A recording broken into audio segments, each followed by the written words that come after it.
Kalian pernah dengar tentang Barlow Lens sebelumnya? Nah, ya bisa bisa memperbesar fokus objektifnya benar. Mungkin aku jelaskan prinsipnya ya tentang Barlow Lens itu ya.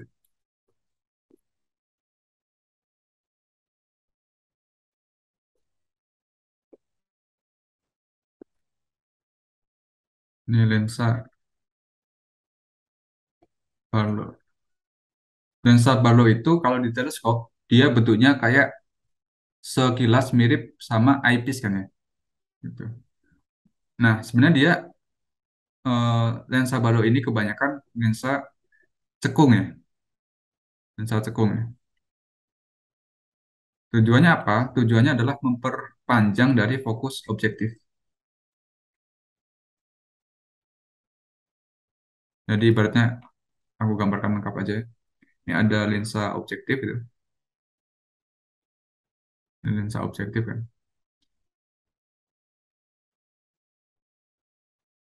Kemudian kalau ada bintang dari jarak yang jaraknya sangat jauh gitu, maka nanti dia akan ada, sorry, bayangan dari bintang itu akan terletak di fokusnya kan di sini kan. Gitu. Nah, lensa Barlow itu dipasang di sini, lensa Barlow.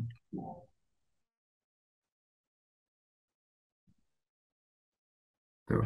Nah, sehingga ini akan menyebabkan lebih panjang gitu ya. Bayangannya itu jadi lebih panjang. Yang harusnya dia ke bawah, dia lebih panjang gitu jadinya. Bisa seperti ini. Ini bayangan awal, ini bayangan setelah adanya lensa Barlow. Bayangan awal, ini adalah bayangan setelah lewat lensa Barlow.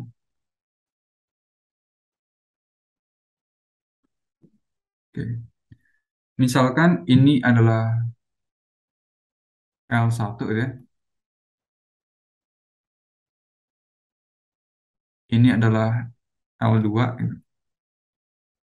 Dan fokusnya ini misalkan 100 ya. Fokus awalnya itu 100.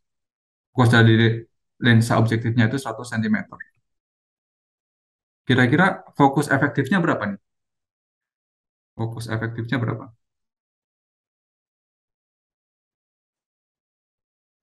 Apakah L2 kurang L1 tambah 100 atau berapa?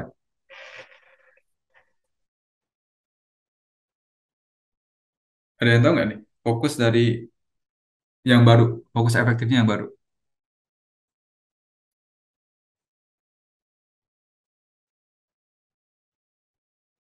Salah. Nggak semudah itu.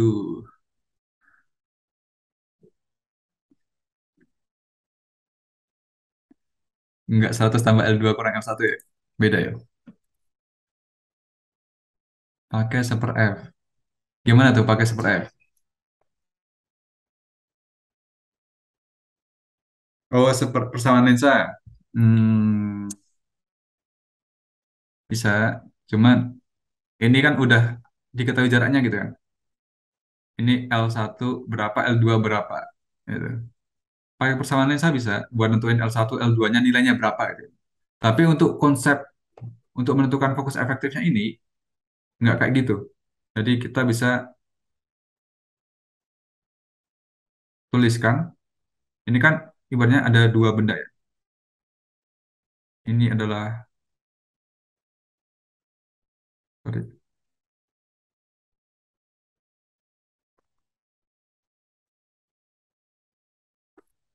bukan. Ini Misalkan D kecil gitu ya. Yang ini. Yang ini adalah D besar.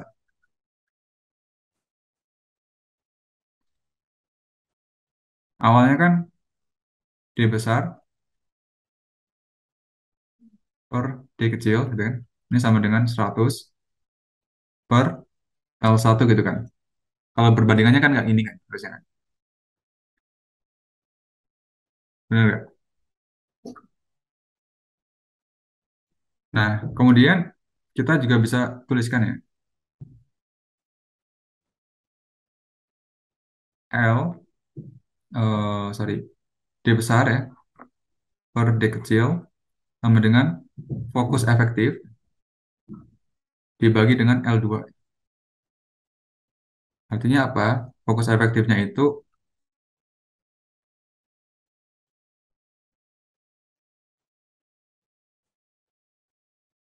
L2 per L1 kali fokus awal ya. Ini misalkan aku tuliskan fokus objektif awal.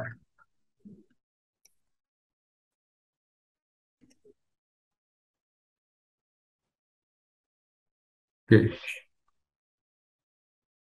Artinya apa nih artinya? Artinya walaupun dia cuma tambah 1 cm ya, ini misalkan L1 1 cm, L2-nya 2 cm gitu. Fokusnya bisa 2 kali lipat. Fokusnya ini bisa 2 kali lipat efektifnya. Gitu.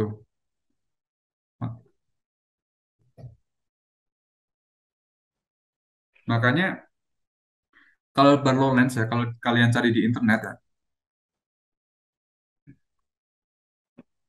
Barlow lens.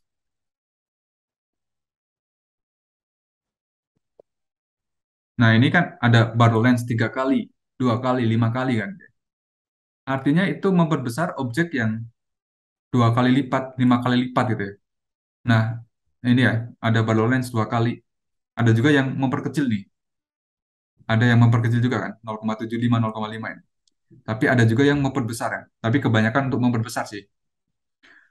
Kalau 2 kali ini artinya fokus objektifnya itu dikalikan dengan 2 kan. Atau fokus efektifnya itu jadi 2 kali lipat dari fokus objektifnya.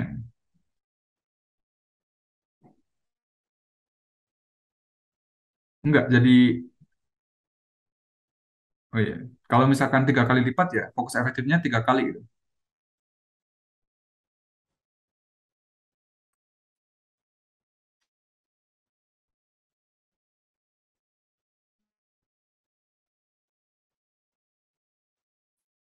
Oke.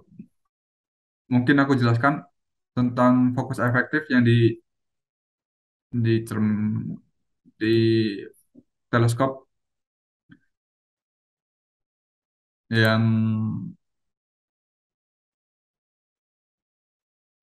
satunya lagi ya.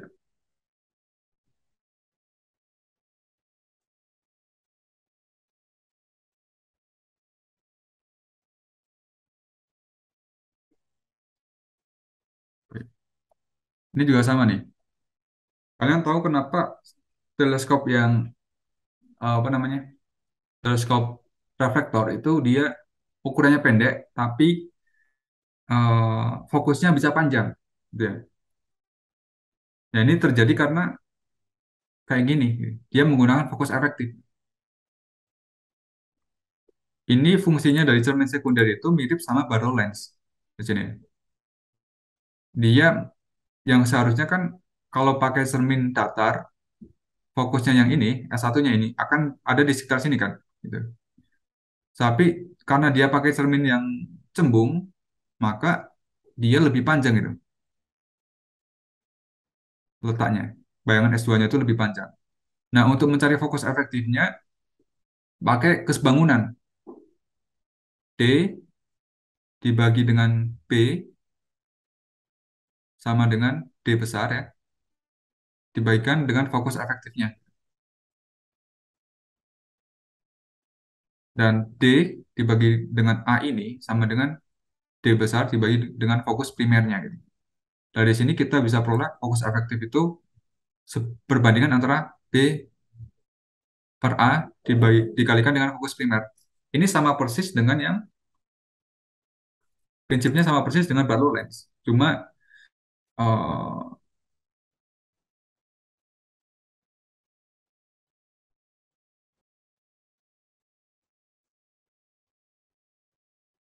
ya, ada faktor pengalinya.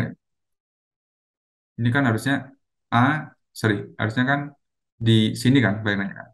Tapi dipantulkan oleh cermin cembung gitu. Jadi dia lebih jauh gitu. Ini juga sama. Harusnya kan bayangannya di sini. Tapi dia disebarkan oleh lensa cekung. Jadi di sini. Jadi fokus efektifnya ya L2/L1 dikalikan dengan FOB. Gitu. Dan untuk perbesarannya,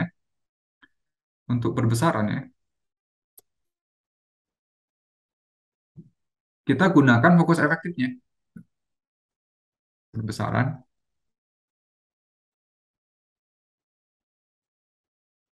kita gunakan fokus efektifnya. Bagi dengan fokus okuler.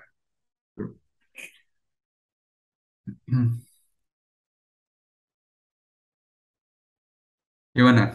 Pusing atau paham nih?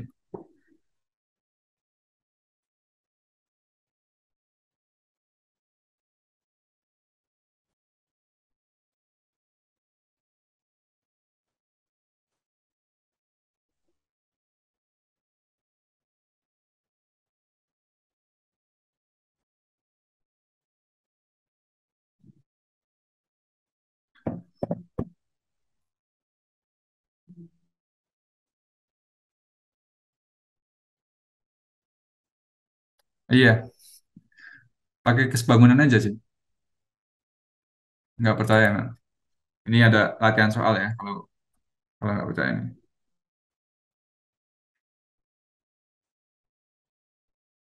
Gimana nih?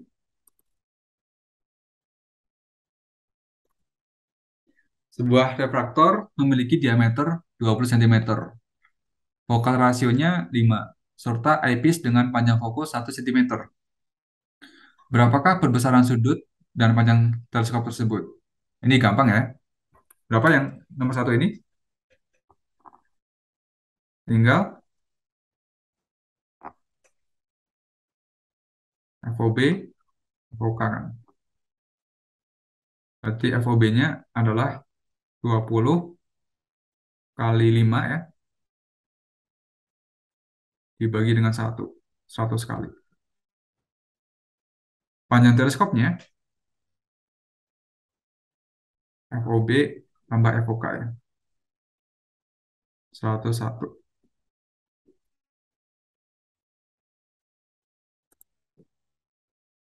Oke, ini gampang, easy peasy. Nah, yang kedua nih, yang agak susah.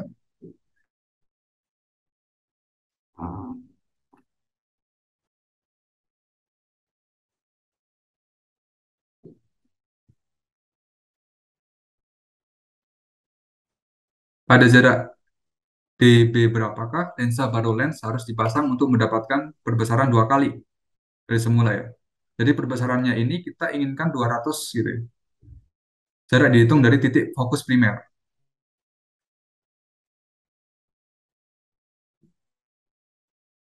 Sebuah baru lens dengan panjang fokus 1 cm dipasang pada teleskop untuk meningkatkan perbesaran 2 kali. Oke, mungkin aku gambarkan konfigurasinya ya. Hmm.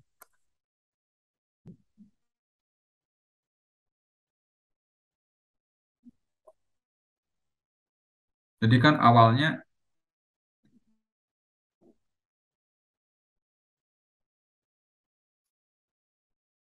ya mungkin aku tanya dulu lah ya. Eh,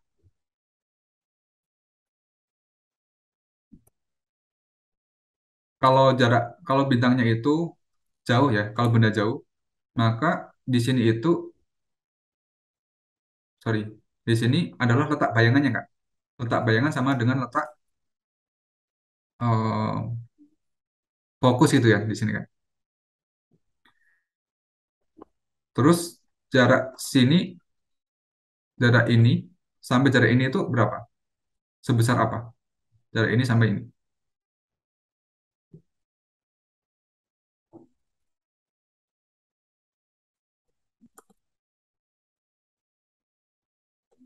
Bukan. Maksudku, nah, apakah selalu FOK? Apakah harus selalu FOK jarak ini sama ini?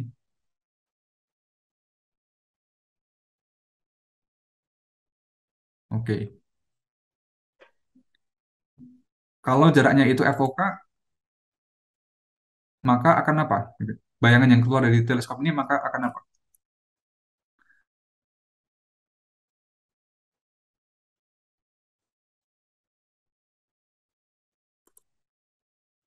Bukan. Bukan.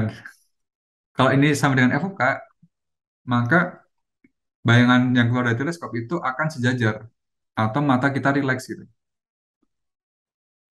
Jadi biasanya untuk teleskop itu ya panjangnya FOK tambah FUB gitu. Karena kita inginkan yang karena kan cahaya dari bintang itu kan pada zat tak hingga gitu kan.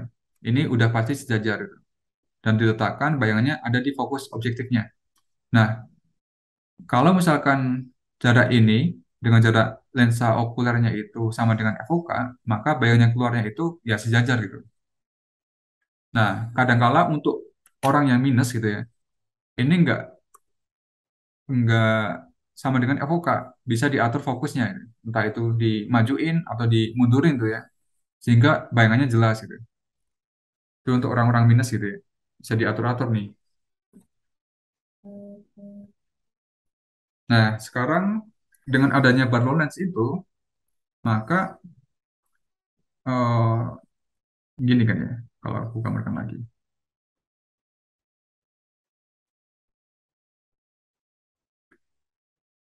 dia harusnya kan di sini kan ya.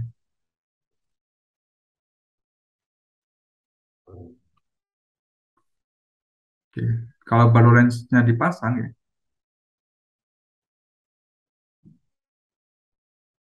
maka bayangannya ini akan lebih panjang. Nah, sehingga supaya keluarnya ini sama, maka si lensa okulernya itu juga akan dimundurkan gitu ya. Jadi letak bayangan bayangan yang oleh lensa objektif ini akan dianggap sebagai benda oleh lensa okuler. Jadi ada bintang gitu ya. Bintang dianggap sebagai benda oleh lensa objektif. Kemudian bayangannya akan ditaruh di sini kalau bendanya jauh kan.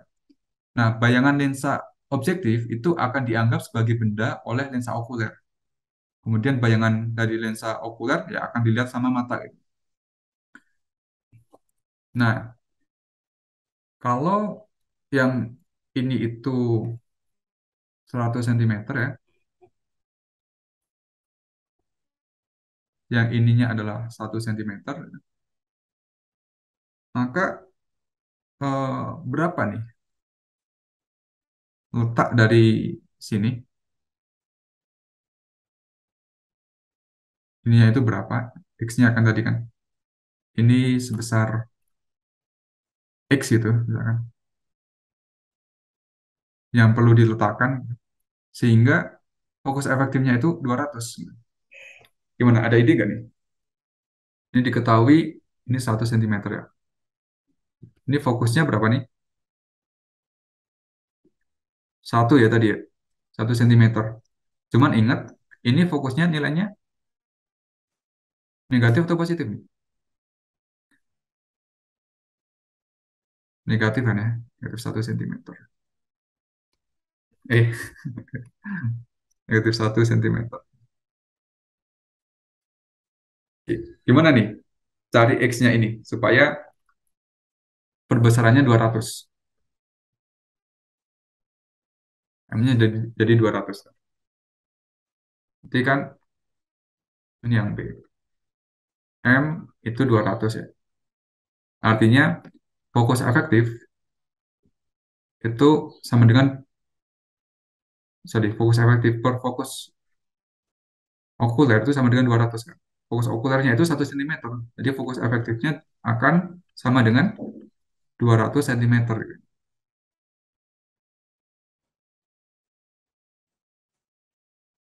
Oke. Nah, misalkan ini adalah L itu ya. Fokus efektif itu tidak lain adalah apa nih? L per X dikalikan dengan fokus objektif kan? Setuju?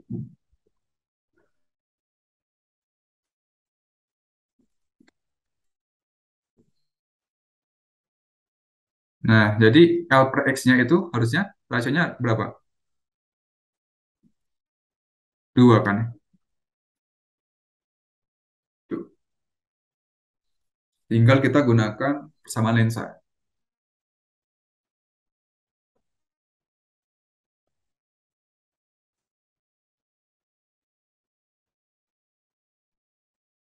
Tuh, 1 per F per X seperjarak objek tambah seperjarak bayangan. Tuh.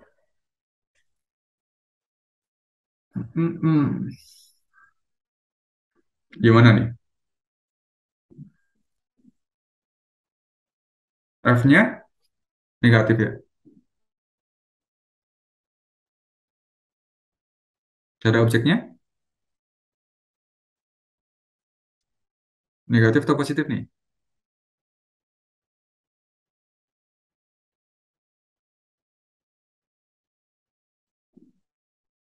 Cara objeknya di sini kan ya? Negatif atau positif?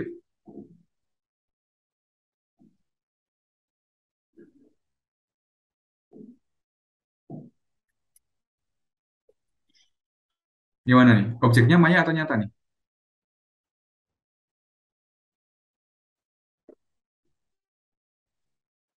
Maya atau nyata? Ada yang punya ide nggak? Objeknya nyata atau maya?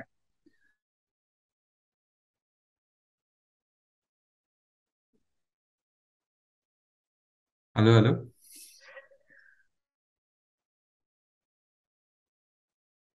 Kenapa nyata?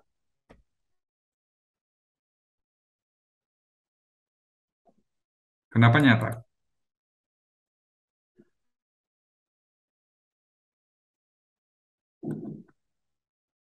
Bedanya nyata sama maya apa?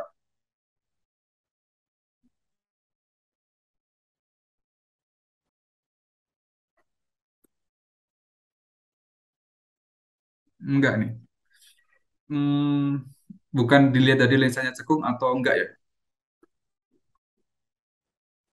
Mungkin aku jelaskan lagi ya tentang bayangannya.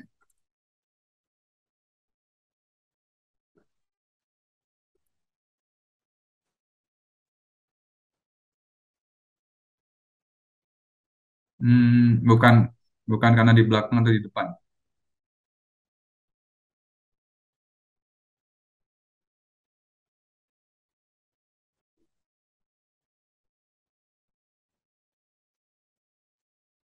Mana yang nyata, mana yang maya. Ini yang kanan ini dia adalah bayangan yang maya. Sorry, yang nyata nih, yang kanan. Yang kanan nyata, yang kiri itu bayangannya maya. O itu objek, O objek ya. I-nya itu adalah bayangan. I-nya bayangan.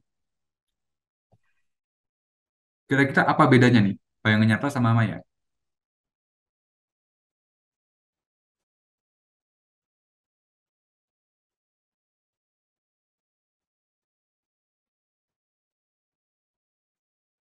Kita bahas bayangan dulu ya, belum benda ya. Nggak tahu? Nyerah? Oke. Bayangan maya itu tidak terbentuk secara langsung oleh bendanya itu. Sorry, oleh berkas cahaya gitu. Jadi kalau di sini kita bisa lihat kan, di sini berkas cahayanya itu adalah yang merah-merah ini. Dia nggak memotong langsung untuk membentuk bayangan, tapi ada perpanjangannya gitu. Nah, di sini. Ini adalah bayangan maya. Di sini juga sama nih. Ada berkas cahaya, dia nggak berpotongan langsung untuk membentuk bayangan. Ini bayangan maya. Tapi untuk bayangannya nyata, ini terbentuk oleh perpotongan langsung gitu. Oleh berkas cahaya ini gitu. Karena terbentuk oleh perpotongan langsung oleh berkas cahayanya itu, ini bayangan nyata. Ini juga sama. Ini karena terbentuk. oleh perpotongan langsung, dia disebut bayangan nyata. Nah, yang bayangan nyata ini, kalau kita taruh layar di sini, maka akan ada apa nih? Akan ada gambar di layarnya itu. Kalau kita taruh layar, maka akan tampak ada gambar. Di sini juga sama. Kalau ada layar, bayangannya itu akan terlihat. Tapi untuk yang maya, kalau kita taruh layar di sini ya, sama di belakang cermin sini, ini ada cermin nih, ketutup gitu ya. Kita taruh layar di letak bayangannya ini, yang nggak akan ada apa-apa. Di sini juga sama. Kalau kita taruh layar di sini, nggak akan kelihatan gitu ya. Nah, begitu juga untuk yang tadi. Intinya kalau yang nyata itu terbentuk oleh perpotongan secara langsung gitu. Iya benar. Kalau cahayanya nggak bertemu, berarti dia maya. Nah, di sini, ini sebenarnya cahayanya itu nggak bertemu di titik sini. Kenapa? Nggak sampai, belum sampai ke situ kan ya. Ini kalau aku hapus dulu ya. Oh, nggak bisa ya. Intinya cahayanya itu kan awalnya dari sini kan.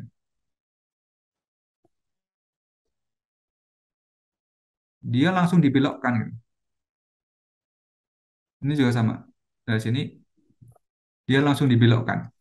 Jadi di sini itu nggak ada bendanya gitu ya. Sebenarnya kalau diletakkan layar di sini nggak akan ada benda yang tertangkap oleh layar gitu. Di sini. Ibaratnya gitu. Karena dia bercahayanya itu ya nggak berpotongan secara langsung kan untuk bendanya ini. Jadi yang X ini bayangannya maya. Kalau sorry, bendanya maya. Kalau bendanya maya, maka nilainya itu negatif.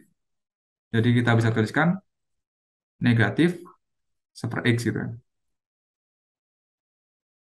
Atau 1/-X gitu. Untuk yang jarak bayangannya ini karena terbentuk oleh perpotongan bercahaya secara langsung kan, maka positif nih. Jadi L-nya kan 2X kan. Berarti ini 2X. Nah, X-nya berapa nih kira-kira? Kalau gitu. X-nya sama dengan,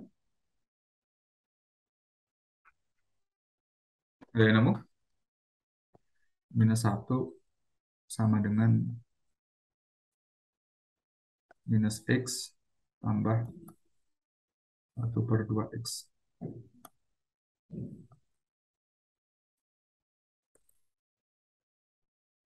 0,5 ya? Oke, 0,5 cm. Gitu ya. Jadi harus diletakkan pada jarak 0,5 cm. Tuh. Gimana? Bisa dipahami sama sini?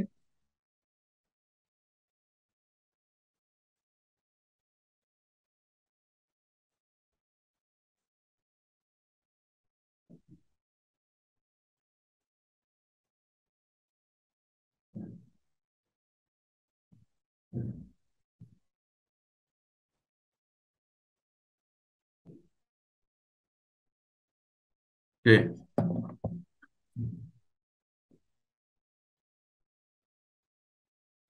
Ini berarti 0,5 cm. Terus berapa pertambahan teleskop? Jadi di sini kan ada pertambahan panjangnya. Besar delta L itu. Nah, pertambahannya ya tidak lain apa nih pertambahannya? L dikurang X kan ya.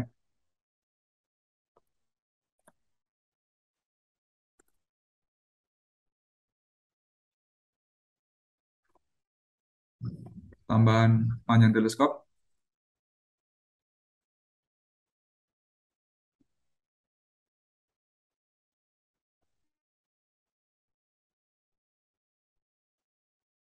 itu adalah kalau dari gambar ini ya L dikurang X 0,2 X kurang X.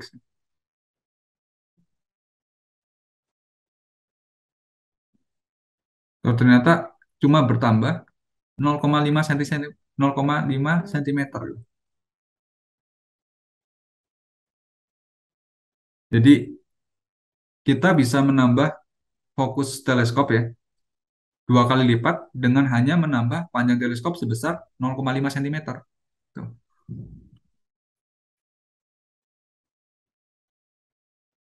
Itu makanya kalau kita masang balloon lens ya, pertambahan teleskop itu nggak signifikan panjangnya. Cuma tambah ya sekitar setengah sentimeter ya kalau dari sini ya. Itu.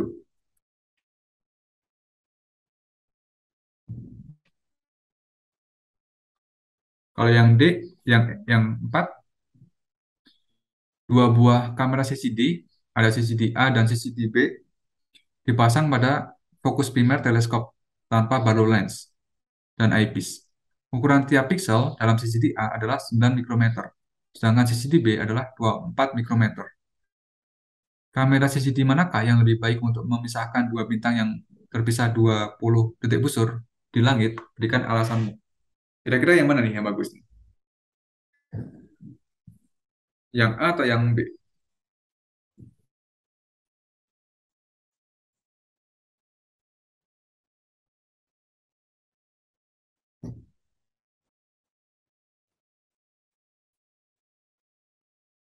Yang A. Oke, kenapa yang A?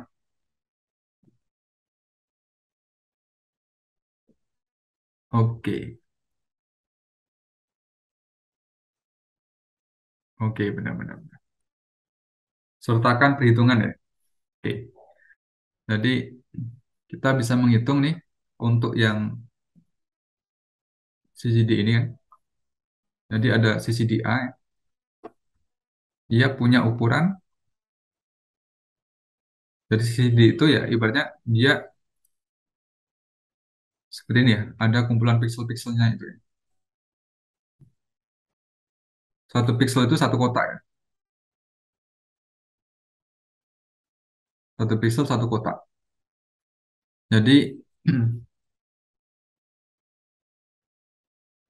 kita pertama hitung dulu skala bayangan.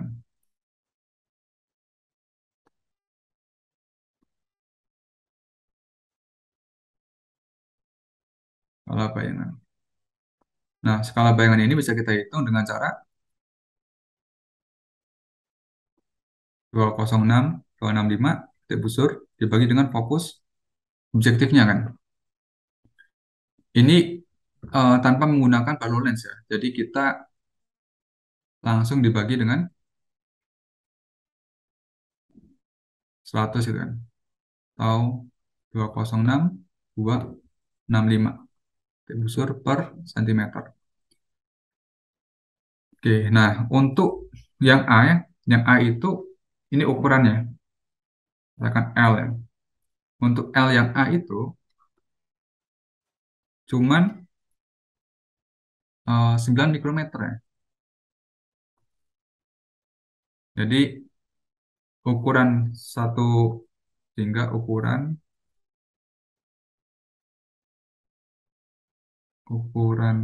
sudut untuk satu piksel ya.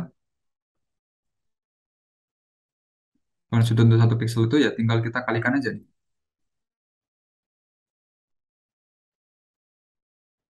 LA dikalikan dengan skala bayangan.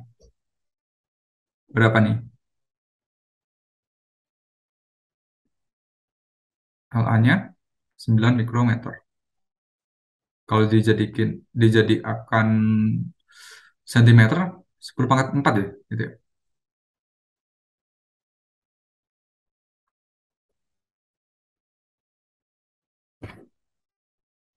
206,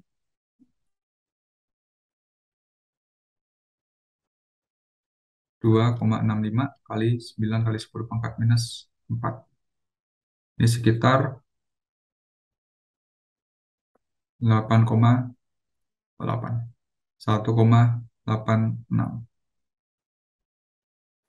titik busur. Untuk yang B, dengan cara yang sama,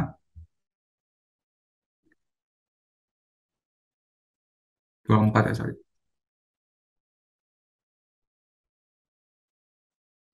Hingga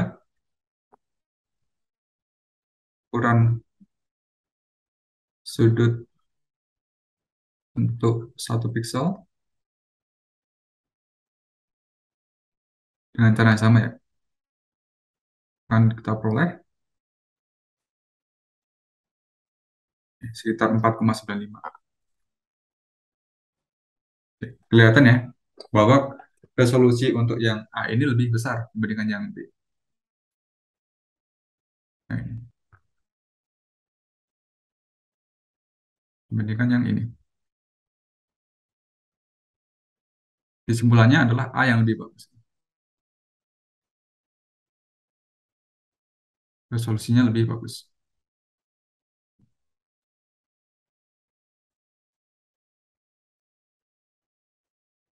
Resolusi lebih bagus.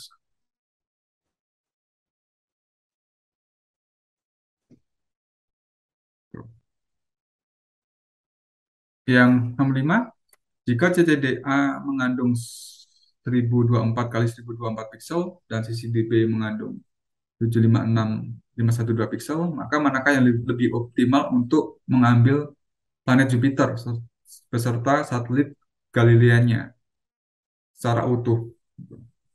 Nah, kita perlu tahu nih ukuran sudut dari planet Jupiter itu berapa nih? Beserta satelit Galileanya ya. Tentunya kita ingin menghitung vokal oke. Tentunya kita ingin mengambil gambar secara utuh kan ya. Jadi sebisa mungkin planet dari Jupiter itu masuk CCD semua gitu, beserta satelit Galileanya ini. Jadi kan misalkan ini Jupiter gitu ya, atau satelit Galileanya. Dia kan punya ukuran sudut yang cukup besar kan ya, ini kan. Ukuran sudutnya itu besar kan ya. Ukuran sudutnya besar. Jadi kita inginkan CCD-nya itu ukurannya gede gitu, yang dimensinya besar. Kenapa dimensinya besar? Supaya masuk semua gitu. Supaya dia masuk semua di eh, CCD gitu. Jadi kalau yang di sini kita lebih mengutamakan field of view-nya gitu. Coba kita hitung field of view dari masing-masing CCD ya. Field of view CCD. Nah, untuk field of view CCDA ya,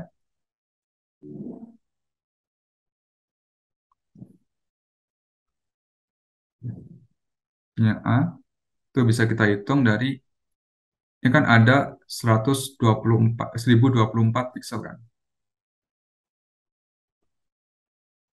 Dan satu pixel tadi udah diukur itu 1,86 gitu. Jadi kira-kira berapa nih? 1024 kali 1,86. Kira-kira 1904,64. Atau kalau diubah jadi derajat ya, berapa nih?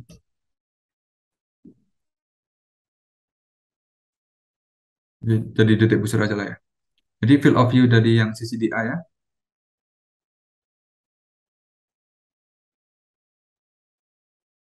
yang A itu, ya ini 1904,6 detik busur dikalikan, ya ini kan karena eh,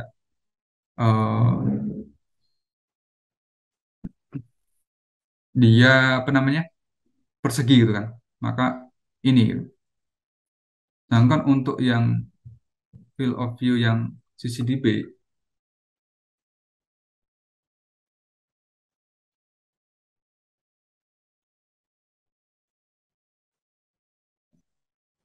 itu dia ada dua nih, ada 756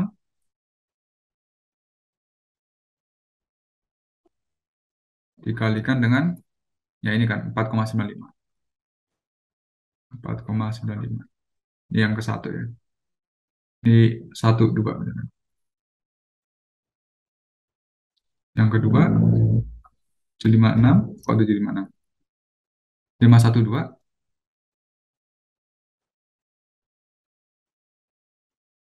kali 4,95. Berapa nih? 756 ini sekitar 3742,2 detik busur. Yang satunya 512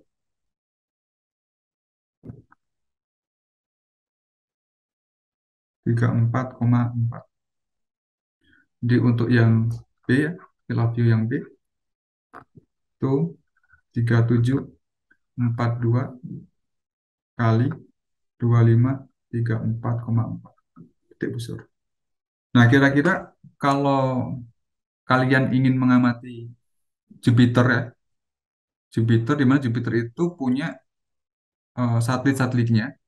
Tentunya jarak satelit ini ya bisa rentangnya agak cukup panjang gitu kan ya. Kalian lebih milih yang mana nih? Apakah yang A atau yang B? Pilih yang mana? Lebih bagus yang B ya, gitu. Jadi kalau misalkan yang A gitu, dia field of view-nya itu lebih kecil gitu. Jadi bisa jadi nanti satelitnya ini di luar dari sesi D. Nah, untuk field of view yang besar bisa ketangkap semua gitu. Jadi kalau aku lebih milih yang sesi D B ya. Sesi D B lebih optimal karena field of view yang lebih besar.